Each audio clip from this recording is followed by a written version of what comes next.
Good morning from Oklahoma City, Oklahoma. I realize I haven't done a video at Oklahoma yet. I've done one at the fair, which I'll be sure to link down below if you haven't seen it yet. But I wanted to show Oklahoma a little bit more because I do work out here and I haven't been giving it enough content, which is kind of crazy. But this video is going to be more about talking about who I am, what I do, what I want to get done with this YouTube channel, because I haven't really done an introduction of who I am. So currently, I'm in probably one of the biggest parks here in Oklahoma City. It's called Scissortail Park. It's very peaceful. A lot actually goes on here during the weekends. It's what is it? It's a Monday morning right now, so people are working. I don't expect anybody to be here. But I love coming here because I'm a photographer. So let's get into that. My name is Josh, if you don't know that already.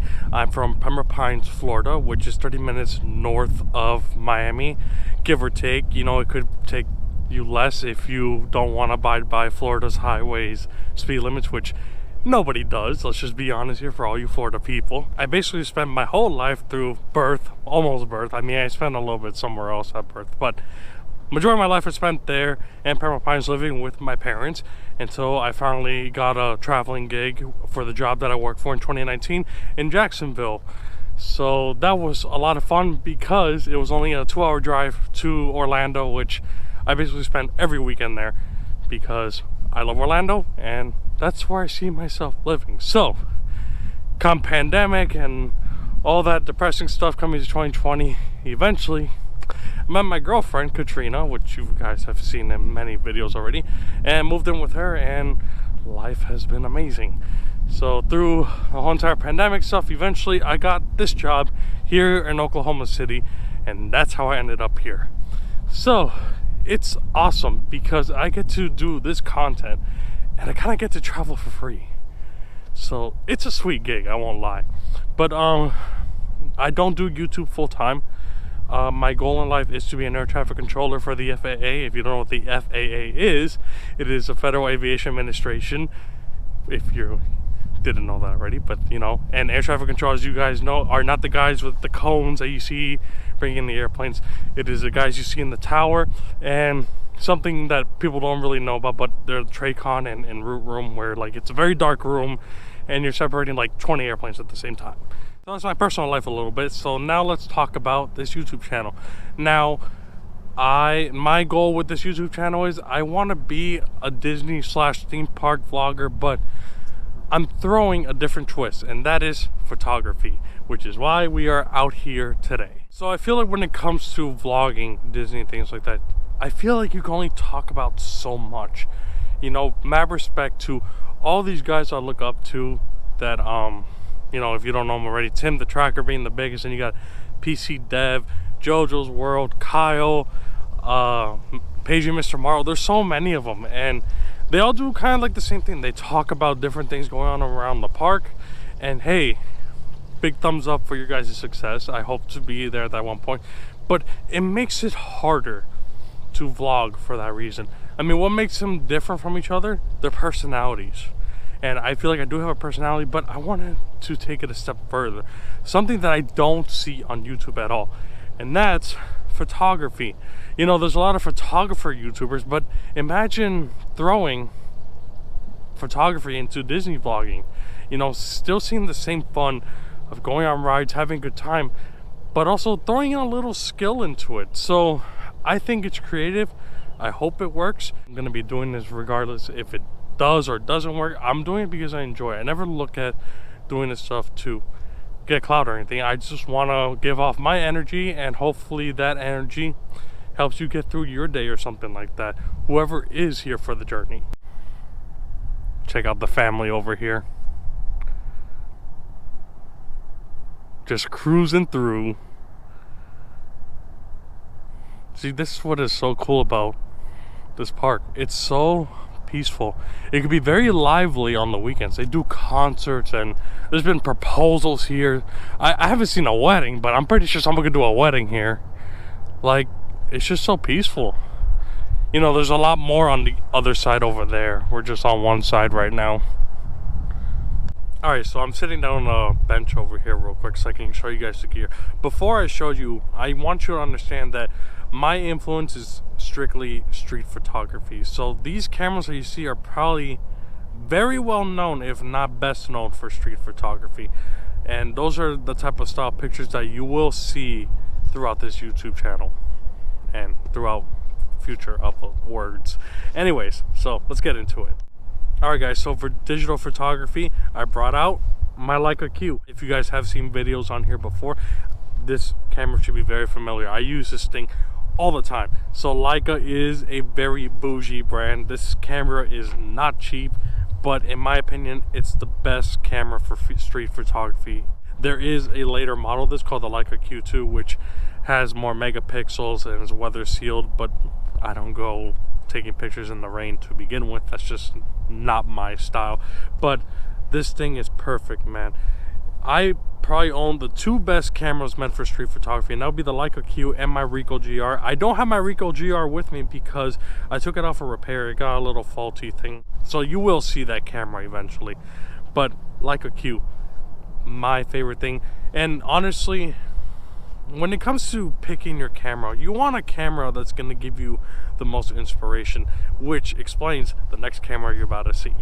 Now, unfortunately for the Nikon here, I don't have a hot shoe mount for this camera yet. It's supposed to go right there, but I just didn't buy it yet. So the photos that we will take today, you'll probably be mounted on the Leica more. And if I take any shots with the Nikon, I will try my best to hold both the GoPro and the Nikon, but if not, I'll be sure to show the photos I took today at the end of the video. Now, before I move on, I do want to explain one more thing. Now, whenever you guys hear me say that you're gonna be on top of the Leica or on top of the Nikon or whatever the case may be, it means I'm literally putting you on top of the camera and doing like a POV so you guys can see what I'm doing when I'm trying to compose a shot. It's not a first idea. Many photography YouTubers do the same thing. Some people don't even like to do it, but personally I enjoy doing it a lot. But I'm literally, like, here's the Leica, I'm literally mounting you right on top right there. Hold on, let me take a better shot of that. See, there we go, that looks a lot better. But yeah, I'm literally mounting you right there where that little hot shoe mount is. Like, I literally slide you on right on top of there, and bam, you got a POV of what I'm looking at. So yeah, those are my cameras. If you guys want a more detailed video about my cameras, please let me know. I'll be more than happy to do that. Again, the focus is to do vlogging, like Disney vlogging, everyday vlogging, really. But if you guys want those tutorial type videos, I wouldn't mind. I don't think I'm at the level yet where I should be doing that, but I mean, I could show you guys what I know. I mean, just let me know in the comments. Don't be afraid to leave a comment, seriously. But anyways, there are other cameras that I have that I did not bring out with me. I have a very limited bag, but I want it for that reason. I don't want to bring too many tools with me. I try to keep it simple. Like, for example, the Leica Q, you can't change the lens on that camera. It's a simple fixed lens, and I like that, to be honest. I don't like to get too complex because lenses can get very expensive. So I try to stick to limited tools that I enjoy using, and I think bring out the content that I want to give out. But other cameras that I have that I didn't bring out are the Minolta 7S. That is a rangefinder camera. It's back at the hotel. If I will make sure to go over that camera and explain more what it is and how it's different from the other gear, why that one inspires me to do different things. So I'll remember to do that every time I bring out a new camera and give you a better introduction rather than just saying, hey, we're gonna put you on this camera and let's go do this thing. So with that being said, we're gonna walk around now. I'm gonna put you guys on top of the Leica. Let's go see what kind of pictures we could take out here. I hope you guys are ready. Enjoy the ride.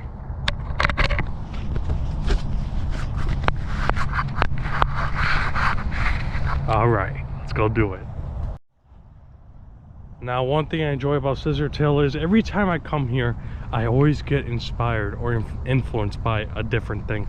It's really an amazing place, man. Like, with people jogging by, or a frozen lake. Like, this is so cool. A frozen lake. I mean, if you don't believe me, let me see if I grab a rock real quick. Hold on. Like, it's frozen. Not completely frozen. It's probably gonna break. I don't want to ruin it over here. Look, frozen. It didn't even break. So, oh yeah, and then we also got ducks over here, which I wanted to take my first shot right here. I can't get too close, but let me see if I could get a shot of this waterfall type stuff happening over here.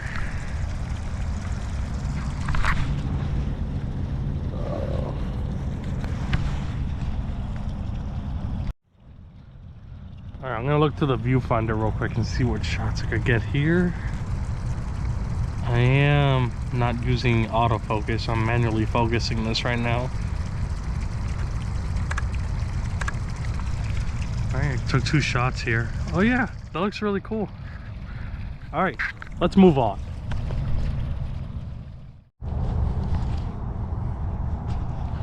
So we made our way over here, and I mean, this is beautiful. I mean, like I said, I always take pictures of this bridge. Like, I'm gonna take one right now because I'm loving the reflection here. And I don't know if I post it, I'll post it, but I don't know, this one does feel kind of different. Maybe this might be the one. Is this today, guys? Is this the shot we've been looking for? Anyways, let's keep moving. It's kind of crazy, guys. I feel like we're the only ones here. I mean, granted, it is a Monday and everybody's probably working, but that's what I'm saying. Like, it's so wide open space, you can just breathe. That's the best part, breathing. The one thing that's free in life is breathing. So we're walking closer to over here. I don't know how to explain these things. They're like spaghetti noodles that I call them spaghetti noodles, but they like squirt out water. And I have a really, actually it's a splash zone too, like it shoots water from the floor too. I just remember that. I did take a picture of this on one busy weekend. I'll go ahead and show that picture now. Really cool, huh? And again, that photo was taken with the Leica Q. Here is a closer view of those spaghetti noodles. And you can tell like there's a drain here, so you know they shoot water. And this is actually where the splash zone is, where you see those little circle things. And over here is just dining or like picnic tables. A lot of food trucks parked like right over here in this area on the weekends. The next thing I want to show you guys is something I'm really jealous of that I did not have as a kid. Because I don't know, I guess it just wasn't a thing back then. And it's this playground, man. So check out the playground. Look how fun that looks over there, man. And listen, ours was boring. Well, ours was just a straight whoop. And I'm talking about like our playground in like elementary school, really. But I don't know what the heck this is. I don't know, I guess my childhood was boring.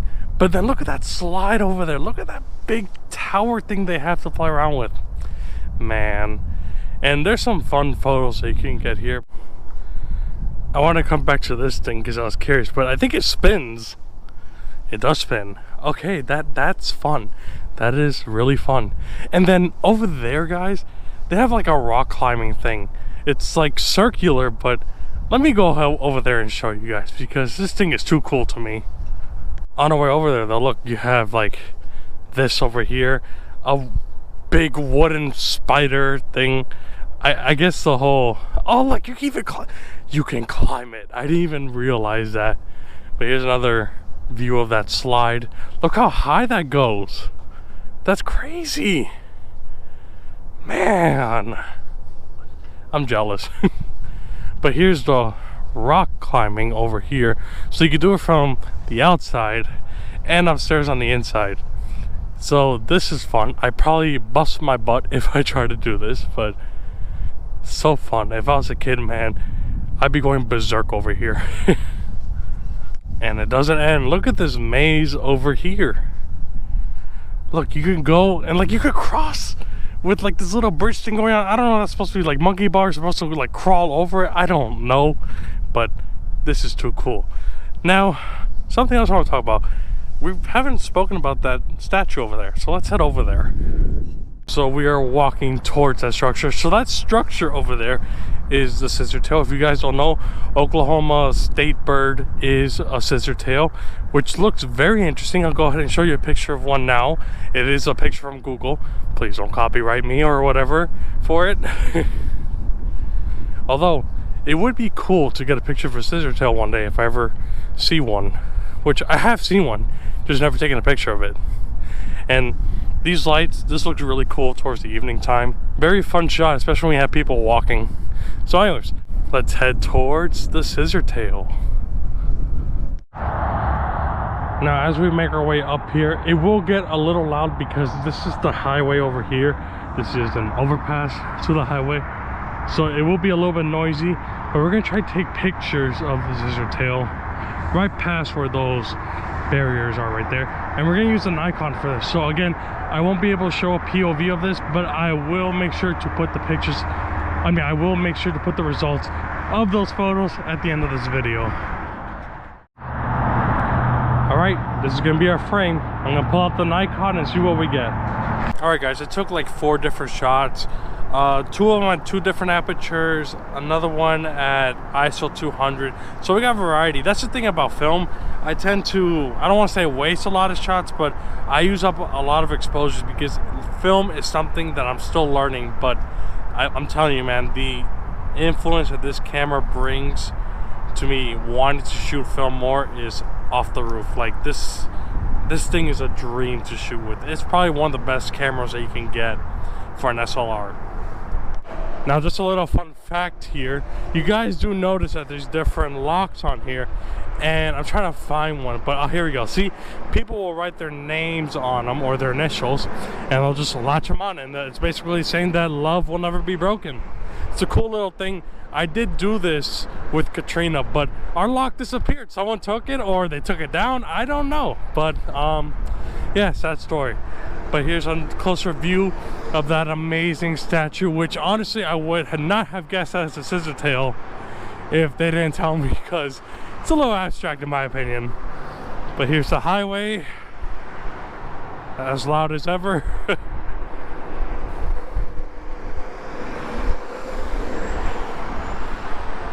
Yeah, fun shot, but nah, I won't take a picture here. Let's get out of here because it's a little noisy. But here's some more locks, and here actually let me show you guys something else.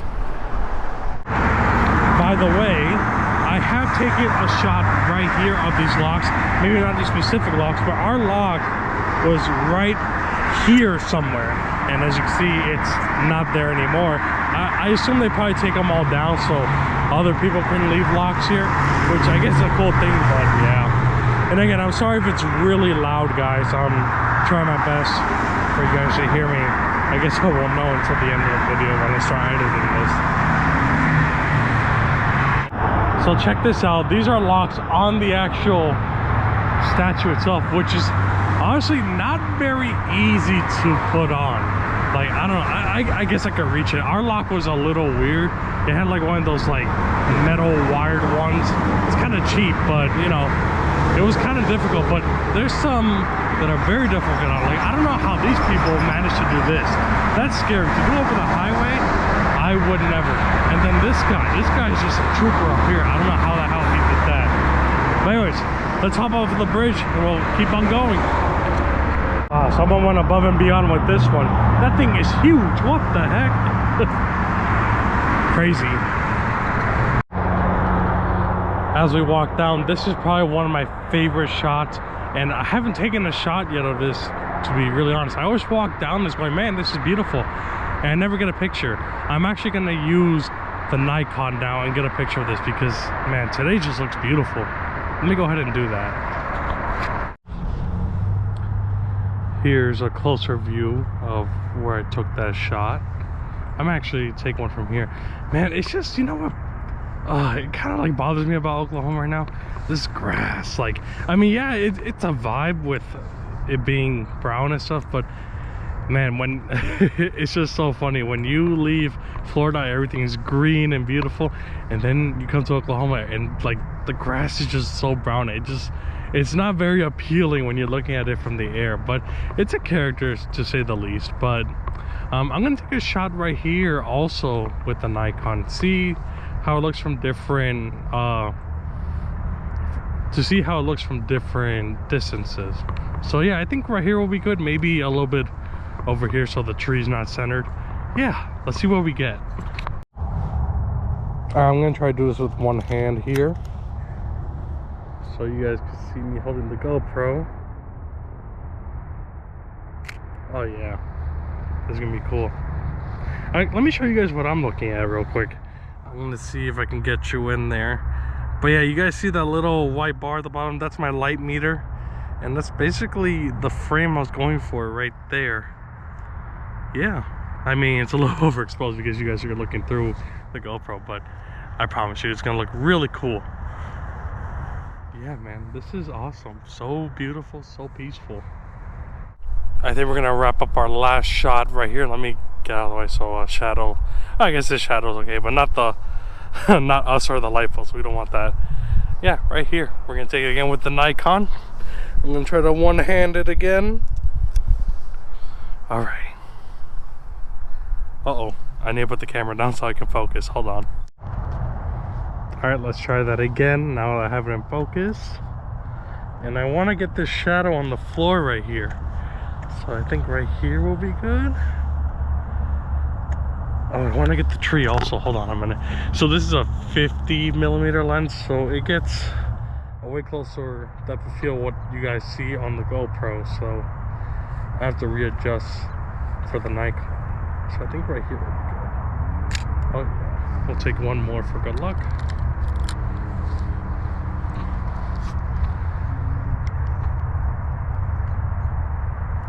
Yeah, so cool. And here's a look inside the Nikon viewfinder. You see what I'm seeing? I know that, there we go. Let me see. It was roughly right there. I know I'm sorry guys that it's like really overexposed in the GoPro. I'm trying to get, there we go. More or less that's the shot that we took right there. So really cool. So something else I forgot to mention today at the beginning of the video was the film that we're using.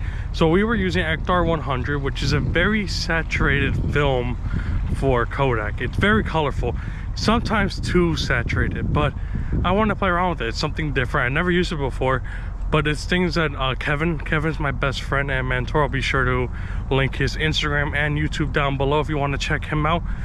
He basically told me that what I just told you, it's very saturated and it's definitely overpriced as well. Ektar is going for like something crazy, like $16 or whatever. That's like an $8 film. So, you know, with COVID and everything, there are shortages, unfortunately. But yeah, that's what we were using today. My go-to film personally is Portra 800, another film by Kodak, and it's very, I don't know, it's perfect in my opinion. You could use it in low light conditions, you can use it in daylight conditions. It's honestly one of the most versatile negative film that you can get. So that's my personal opinion on that. So I'm gonna go ahead and show you guys the shots I took today with the Nikon. Enjoy.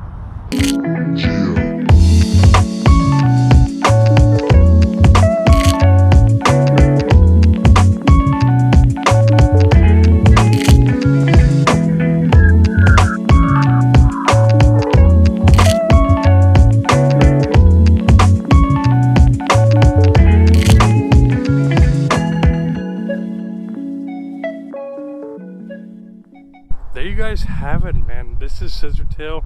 I'll try to take more videos or more vlogs here when it's more busy, usually on the weekends more than anything else. Also towards the evening time I'll be safe, but I think weekends are always safe because who's working on a weekend, right? A lot of people work on the weekend.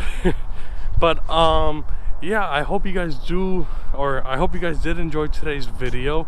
Remember, if you want to see any of these pictures that I post, I do have an Instagram at Shots by Dalamaj. If you want to check that out and leave a follow, that is greatly appreciated. And don't forget to ever leave a comment if you ever want to leave a suggestion for me, or, you know, interact with what you saw today, something that I might have missed, something that we should go back here and take a picture of, who knows. So yeah, with that being said, we are going to be off. And again, if you guys like today's video, make sure you like, subscribe, share, ring that bell so you know when I'm posting again. As you know, it will help out a lot, especially the like, man. If you guys leave a like, the like tells YouTube, hey, we need to show this video more. So that'd be cool if we get as many likes possible. So again, thank you guys. I hope you learned a little bit about who I am and what I do, and you learned something. So I'll see you in the next one. See ya.